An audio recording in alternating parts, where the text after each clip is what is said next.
বসে আছেন আপনি, আপনার বসার চেয়ারটা হচ্ছে আমার শহীদ ভাইয়ের রক্তের উপর দিয়ে, আহত ভাইয়ের রক্তের উপর দিয়ে। আপনি নিজে প্রতি শুক্রবার শনিবার আপনার উপজেলায় গিয়া নির্বাচনী কাজকর্ম করার জন্য আপনি ভিডিও করবেন না, একদম ভিডিও করবেন না।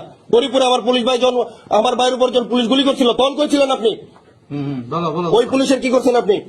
ওই গরিপুর যে পুলিশ যে মারলো আমার ভাইয়ের, ওই পুলিশের কি করছেন? সরাসরি ওপেন ফায়ার করছেন। ওরা কি ধরা হয়েছে? ধরা হয়েছে, অ্যারেস্ট করছেন? অ্যারেস্ট করছেন আপনি? বাইরে মারছে আমার পুলিশ, কয়জনকে অ্যারেস্ট করছেন? বাকি অন্যায়মূলক পুলিশদেরকে কেন অ্যারেস্ট করেন আপনারা এখন পর্যন্ত?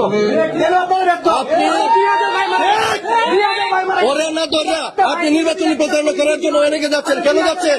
আপনার কেন বসে রয়েছে এই জন্য? আপনি প্রতি সপ্তাহে স্টেশন লিপ নিচ্ছেন, আজকে প্রতি সপ্তাহে স্টেশন লিপ নিচ্ছেন আপনি। আপনি নির্বাচনী প্রচারণা করবেন, তাহলে এই পোস্ট ছাড়িয়ে দিয়ে পরে যান। আপনি বিভিন্ন টেন্ডার বাণিজ্যে জড়া যাচ্ছেন, আপনি বিভিন্ন জায়গায় টাকা পয়সা পিছনে ছড়া যাচ্ছেন আপনার পুলিশ। কেন আমার শহীদ ভাইদের রক্ত এইভাবে বিতা দেওয়ার জন্য পোস্ট ছেড়ে দেন। পুনর্বাসন করার চেষ্টা করতেছে, আপনাকে এখানে দেখতে চাই না আমরা। এখানে কোনো পুনর্বাসন করা যাবে না। সুস্পষ্ট এলিগেশন দিচ্ছি আমি, আপনি এটা জবাব দেন। দলের সাপোর্ট করতে পারেন না স্যার, আপনি তো বৈঠক নাই, ঠিক আছে স্যার। না না ওনার কাজগুলো উনি জবাব দেন। আপনি স্যার আপনাকে আমরা সময় দিব, এর ভিতরে আপনাকে আর কত সময় দিব আমরা?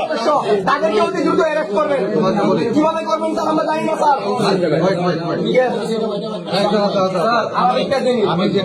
আমি যেটা মনে করি এটা হলো যে সাগর হত্যা যেটা হয়েছে, সাগর হত্যার ইনকোয়েস্ট রিপোর্ট, পোস্টমর্টম রিপোর্ট কোনো কিছু নেই। না না সম্পূর্ণ নিয়ে যাবো নির্বাচনে। আপনার তো দেখেন, আপনি কেন প্রতি সপ্তাহে নির্বাচনের কথা বলেন? আপনি কেন প্রতি সপ্তাহে স্টেশন লিখলেন? আপনি কেন প্রতি সপ্তাহে স্টেশন লিখলেন?